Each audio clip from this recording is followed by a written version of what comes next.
We were only like 100 miles away, if that, at one point, I think. You do or an hour away. It was an hour away. Okay, I was going to say, you do realize that when we drove into Massachusetts and got to Tewksbury/Salem, we were basically on the other side of Massachusetts. Yeah. Okay. I looked it up from where we were staying, and it's like not 100 miles, an hour. An hour. Yeah. Okay. I remembered one. Give me that much.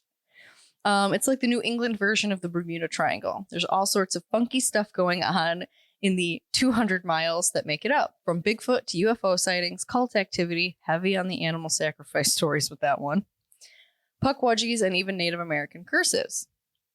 While you can find Pukwudgie sightings on all sorts of blogs across the internet, spanning from the oldest I saw was 2014 to 2020, I actually have a favorite story out of all of them, and it comes from a man named Bill Russo. For my fellow Marvel nerds, no, not Billy Russo, but the name did make me laugh, and I might have turned on Punisher for a little bit after that. For the third time watching it. It happened one night after he got off the graveyard shift at his job in Raynham, Massachusetts. Oh, I had notes. We were an hour and a half away from being able to visit the Bridgewater Triangle. Okay. I had a note right there, motherfucker, and I didn't see it. So I'm literally going to read you the story that he told.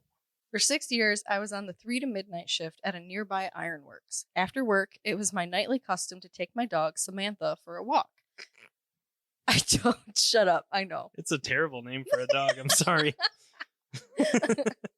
Go ahead. Who knows if you're yelling at a dog or a kid at the Samantha, park. get your ass inside. The neighbors stop by to see the new baby, and they find out it's a fucking 80-pound lab mix. Oh, that's funny. Anyway, Sammy was actually an 80-pound Rottweiler Shepherd mix. We usually stayed on sidewalks during our stroll, but that night Sam wanted to head for the woods. At a place called the High Tees, we picked our way through the darkness until we came to a cross street. The High Tees is a name given by the neighborhood to a swath of land about 50 feet wide that runs all the way from Boston to Providence. It plays host to high-tension electrical transmission wires. Hence, I said it's snooty, because High Tees. Oh, okay. Like T. Oh, see. It's not T-E-E. It is T-E-E. It's I was going, T-E-A. like, is this a golf course, or like... That's what I thought when I first read it. I was like, oh, okay, never mind. All manner of wildlife, from foxes to bears, use this green strip to avoid the dangers of the paved roads. As we would learn that night, other creatures, almost unknown to the world, also traverse the High Tees. When we got to that cross street, we began walking along the sidewalk towards home. About 500 feet from my front door, Sam started pulling on her leash. Whimpering and shaking, she refused to go further. What's wrong, Sam? Come on, baby. Let's go home and get some food. I'm still thinking of a kid. I heard what was troubling her before I saw it. I may have taken a gummy, but this is literally what he says. It says. It's not me forgetting how to fucking read. Okay. All right. I'm going to sound fucking stupid. Kier, Eon Chu. Kier, Eon Chu. Eon Chu. Okay. And then it keeps fucking going and then like getting more intense because I'm not doing that shit again. He says, I couldn't make out the words. It might be a toddler who's just learning to speak, I thought. A moment later, I noticed something moving in the shadows. Walking slowly to the center of the circle of light cast by the street lamp, it stopped and lifted a hairy hand or paw. Palm inward, its scooped hand began moving. It beckoned me to come forward. So then it says it again, and I'm not reading it. Sam tried to pull me away. Now she was rattling so badly, I was afraid she would break her leg joints. Her head down, near tears, she would not look at the... Dogs can't cry. She would not look at the strange beast that was summoning me. It must be a kid. He wandered out into the night. I have to help him. Are you okay? Do you need help? Do you know where your house is? And it keeps doing the thing. No response. It just kept whining those strange sounds, kind of like words, but words I did not understand. I looked closer. It was no kid. About 3 or 4 feet tall, it was covered in fur and had kind of a chipmunky face. A fairly expansive pot belly gave it a look of old age. I was 20 feet away from it. White people, horror movie, dumb. Not quite at the edge of the circle of light on the pavement, I took another step closer. Sam's discomfort continued to mount as the creature's wail also grew louder. When I was certain that the thing was not human, I also became certain I did not want to get any nearer to it than I was. When I saw how frightened Samantha was, I became as scared as she. We backed away from it and made a huge circle around it as we headed for home as fast as we could. Safely inside, I told my wife what we had seen. I sat up all night thinking about the creature. I regretted not being brave enough to walk right up to it. White people, horror movie, dumb. The little guy never actually threatened me. If he had just tried to answer me, I think I would have gotten closer. But it just kept pleading, Kier, Kier. I said the words aloud over and over again. Gradually, I figured it out. It was talking to me in a kind of English. And he thinks it was saying Kier was like, come here. That's what I was thinking. Eon Chu, we want you. Oh, okay. Yeah. That's fucking... Yeah, I couldn't riddle that one out, but I like Kier is, that's, I was gathering, was like, come here. Yeah.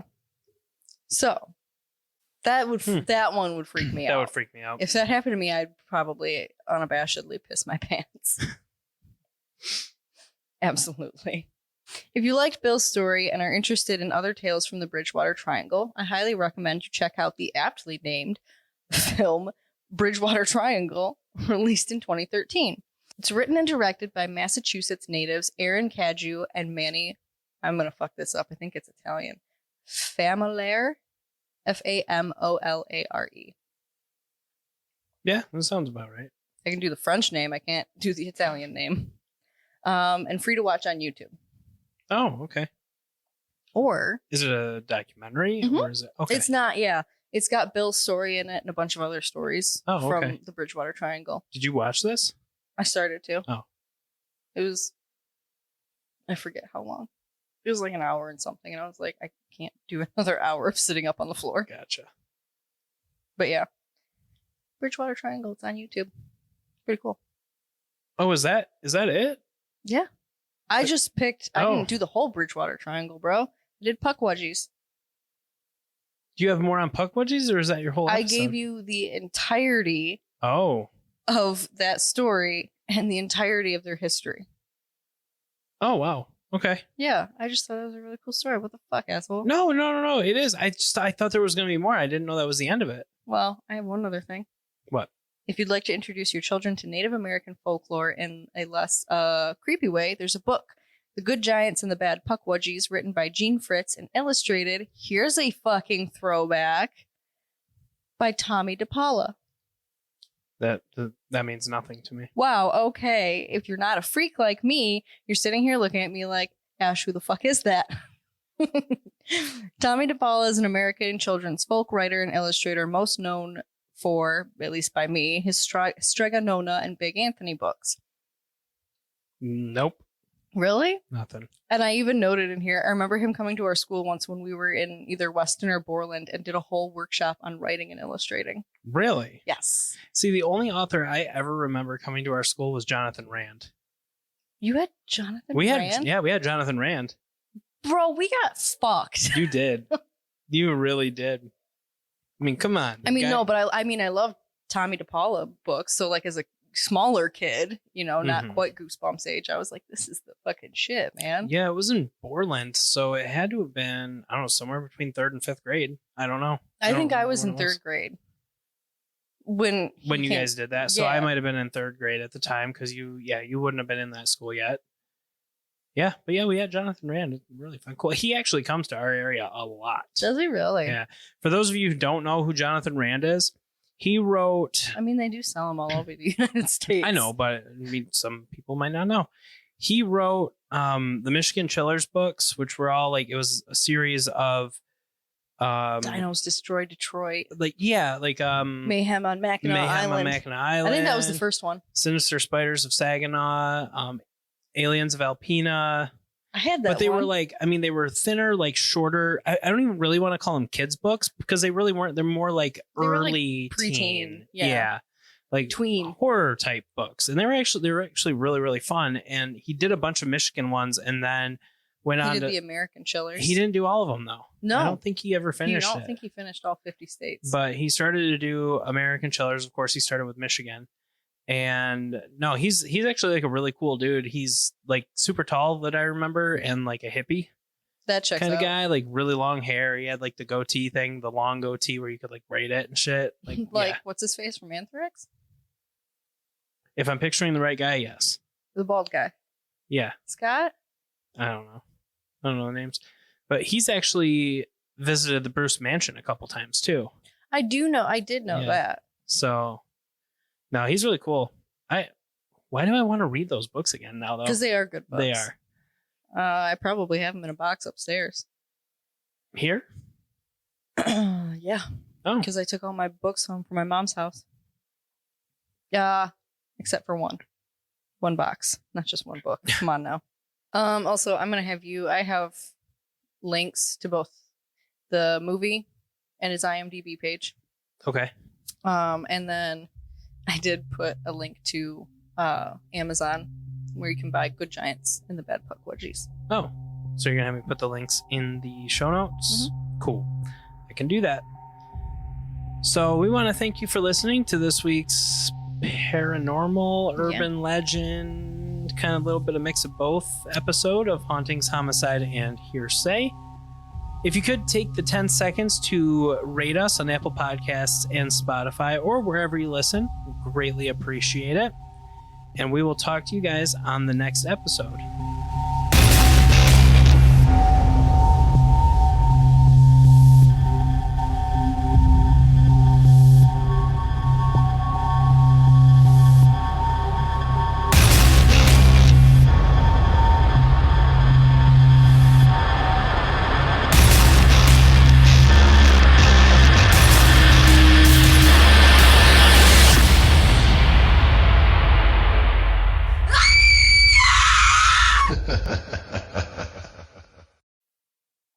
After I remember how to swallow.